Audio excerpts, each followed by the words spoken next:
Hey, what's going on, Patriots, Patriots, and all the rest of you bastards out here? Just come and check in on my stock here this evening. Tomorrow I'm going to have to move them nets on down yonder ways, and we'll get them on some fresh grass tomorrow. We'll let them stay here this evening, and first thing in the morning we're going to get out here and move them. So, but I know they can't wait till they get over here some of all that green stuff. You know, y'all might ought to want to get ready. Look, boy, she's getting big. That was our first surviving lamb here on the farm. She was born at the end of April there, and that's our ram right there.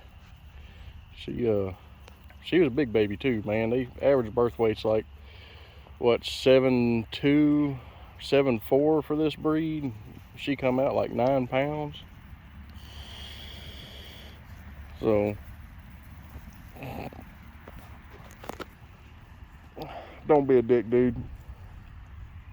Anyway, I think she is probably about ready to probably have one or two in the not too distant future. Been coming out here and keeping an eye on her just to see,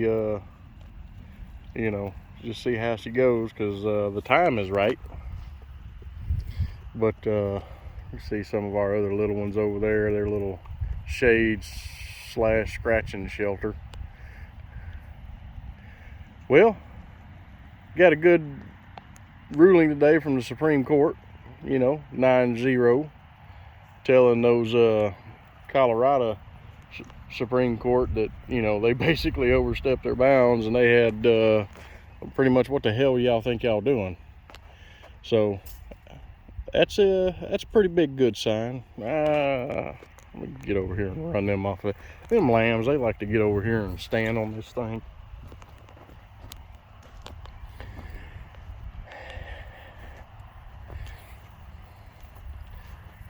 Hey, now that ain't no jungle gym. You get up off there.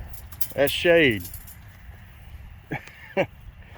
Knuckleheads, you see, they did that, except they had it folded down this way and laid it all the way on the ground, creased it out. I had to bend her on out. Hey, mama, how you doing? Come here. Yeah, she's a good girl. Yeah, she's a good girl. Yeah. Yeah. Oh, so now you're just gonna sit over here and whatever.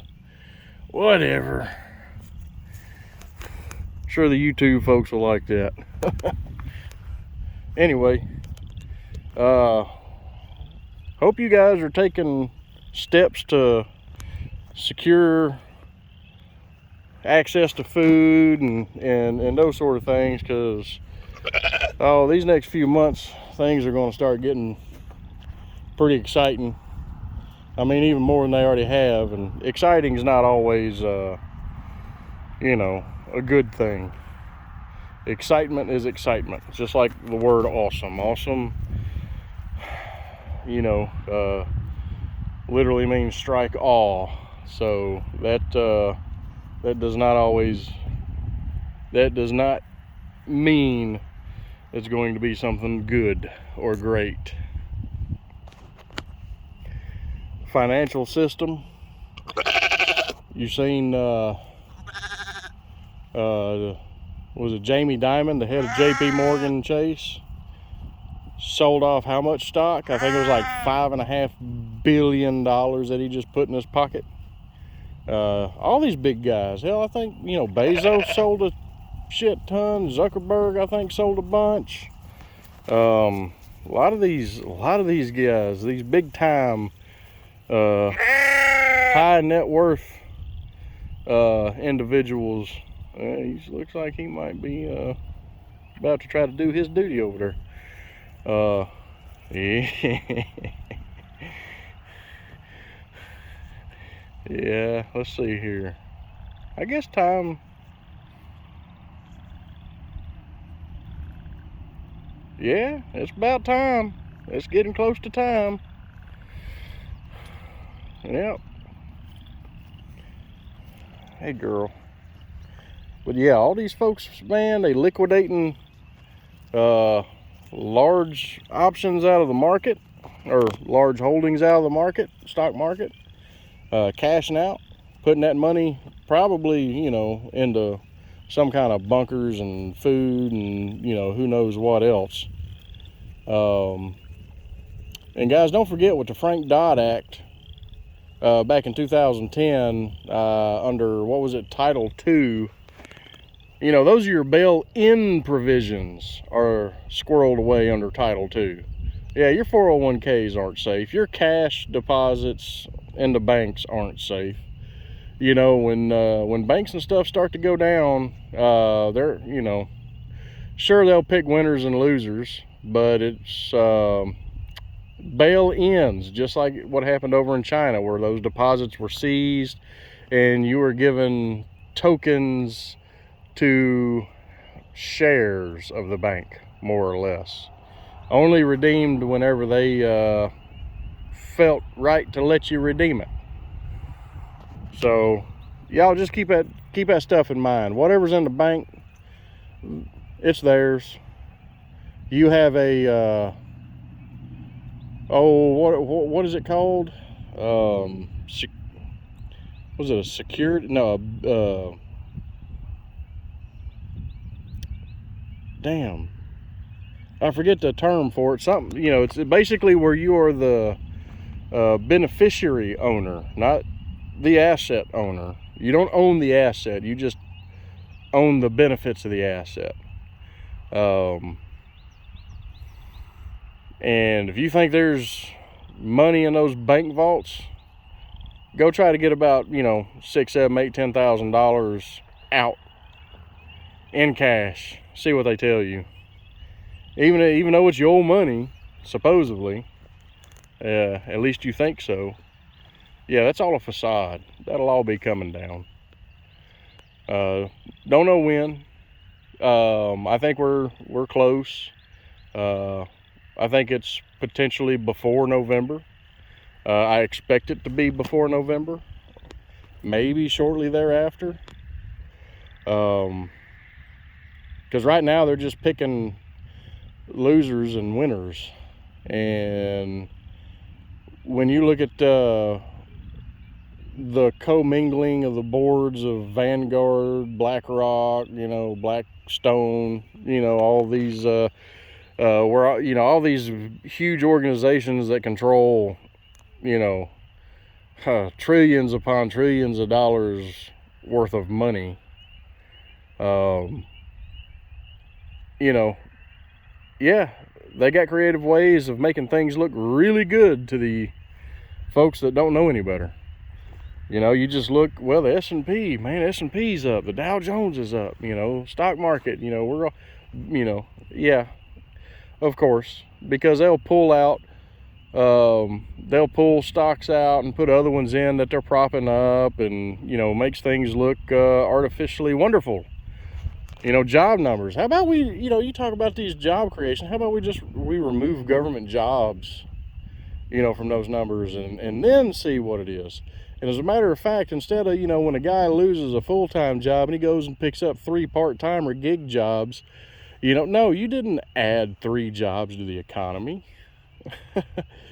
you know, these are all numbers games that people, you know, that they play for the gullible and those who don't pay attention.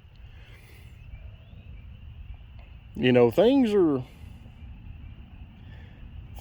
not well, and more people, hell, I'm guessing the majority of the people are, you know that, realize that, or are starting to wipe the sleep from their eyes. So things are going to get exciting. Historically speaking, March, not always a good time of the year. You know, there's market cycles. You know,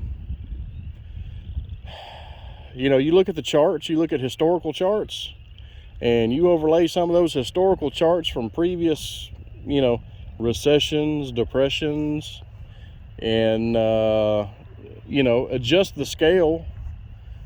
So you're looking at it basically pattern for pattern, and you know, you tell me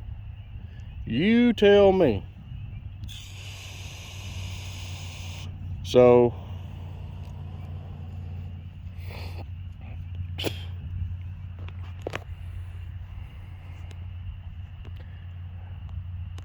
yeah, I think things are going to get pretty exciting. I wouldn't be surprised if the day comes when, you know, I have to defend my critters here from somebody hungry that is has ill intent towards these guys. You know, because folks that don't know, they just like, what's it going to hurt? Well, I tell you, you know, just taking one, which becomes two, which becomes three, which becomes four, and the next thing you know, you have no replacement left. You know, you have nothing, you know, to produce replacements.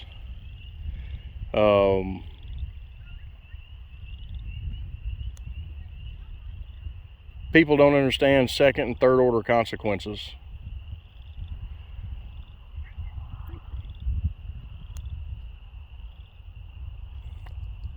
Don't know how long it's going to be, but I don't think it's going to be too long.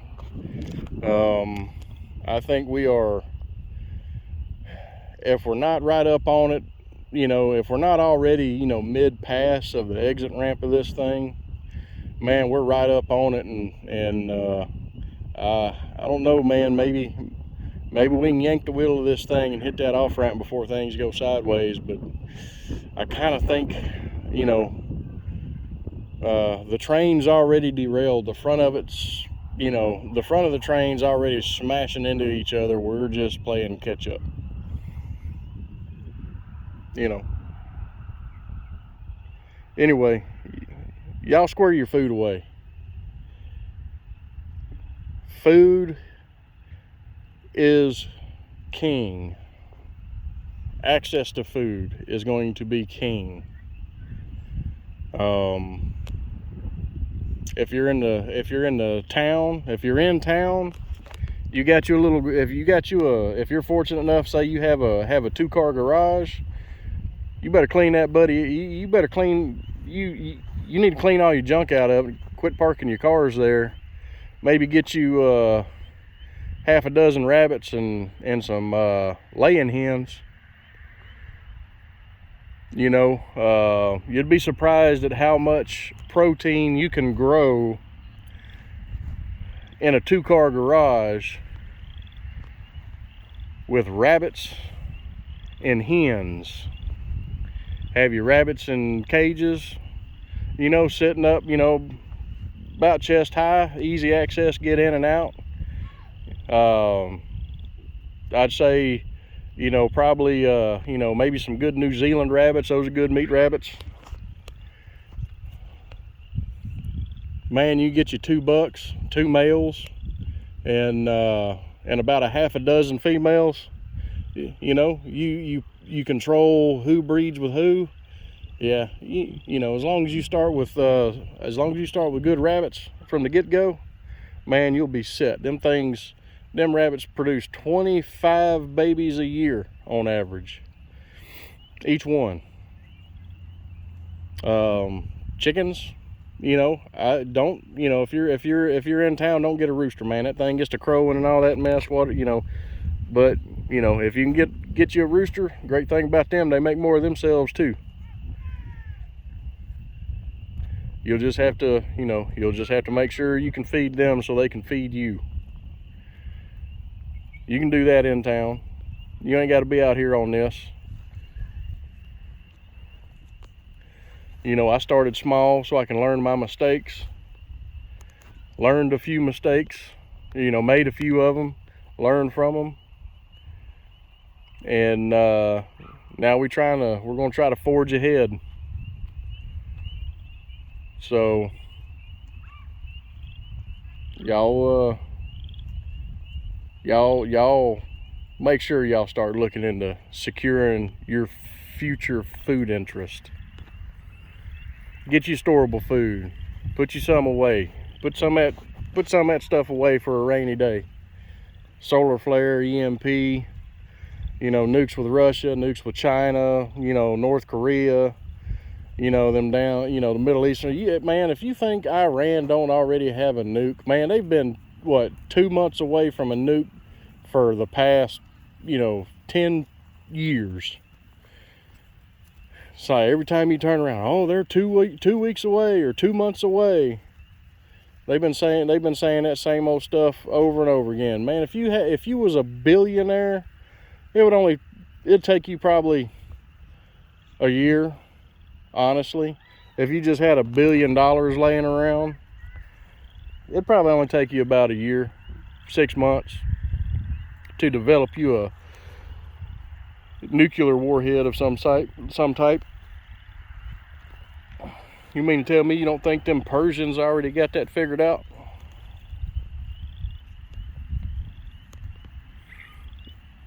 I mean, this is 2024.